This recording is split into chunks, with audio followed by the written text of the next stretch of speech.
If you're down right now, if you're not where you want to be right now, if you're not successful right now, don't worry. Because the signs of success are not obvious.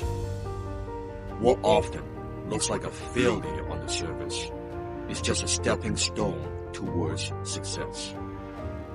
So wherever you are in your journey, you need to realize your adversity is your greatest advantage. Your pain is your greatest tool. Because happiness does not change you, pain does. Comfort does not move you, adversity does.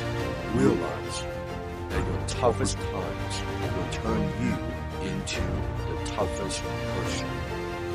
What doesn't kill you will make you stronger.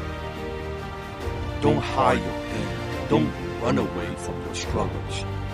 Use it. Turn your pain into fuel. Turn your failures into motivation.